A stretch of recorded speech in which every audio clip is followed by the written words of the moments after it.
Muy buenas tardes, el siguiente video es para hacer una comparación entre las teorías de Piaget y de Vygotsky. Estas dos teorías hablan del desarrollo cognitivo de los niños.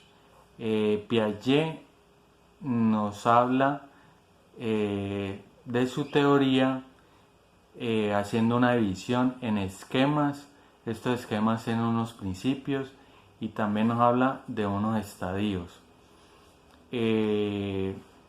Piaget en su teoría nos dice que o nos hace ver la importancia del aprendizaje en las diferentes etapas del niño, en las diferentes edades.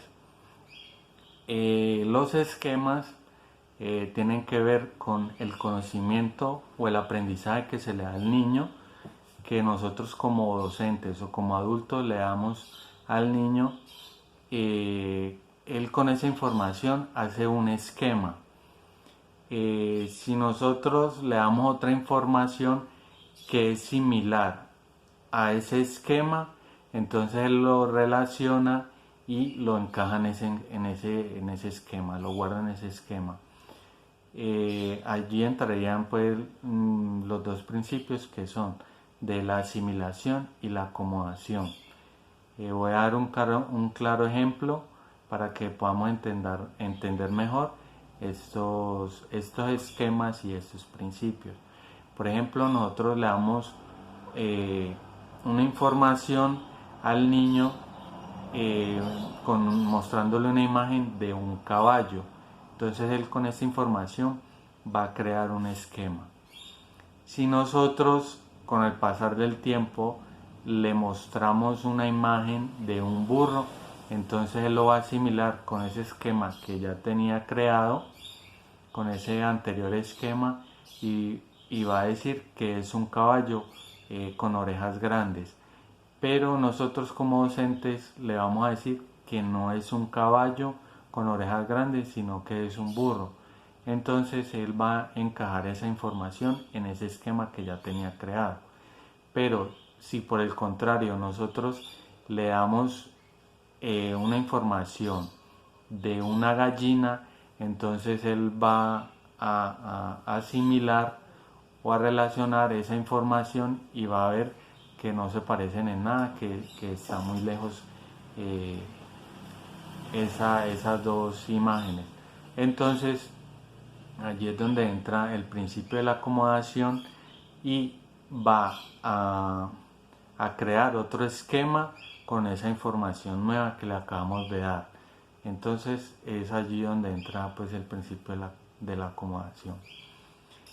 También se hablan de 4 etapas o 4 estadios, que son el estadio sensoriomotor, el estadio preoperacional, el estadio de las operaciones concretas y de las operaciones formales. Piaget nos dice en su teoría que estos estadios o etapas son invariables, que una complementa a la otra, que van en orden cronológico, es decir, que se va de la más fácil a la más compleja, que si se pasa de una etapa a la otra, no se involuciona ni se va a devolver a la anterior etapa o al anterior estadio. Vygotsky nos habla en su teoría de dos funciones mentales, que es la superior y la inferior. La inferior es con la que nosotros nacemos, la que viene programada genéticamente, y las superiores son las que vamos adquiriendo a través de los años y a través del conocimiento. Para Vygotsky es muy importante el medio y la cultura donde somos criados. Nosotros como adultos y como docentes tenemos la obligación de dar un buen ejemplo, de dar unas buenas bases y dar un buen conocimiento a nuestros niños. Vygotsky decía que los niños mayores, los que tenían más conocimiento, estaban en la obligación o estaban en el deber de ayudar a los más pequeños. Por eso para Vygotsky es muy importante la interacción social. Entre más interacción tengan los niños con gente mayor, va a ser mejor el desarrollo de habilidades. Muchas gracias por su atención y espero que les guste mucho el video. Hasta luego.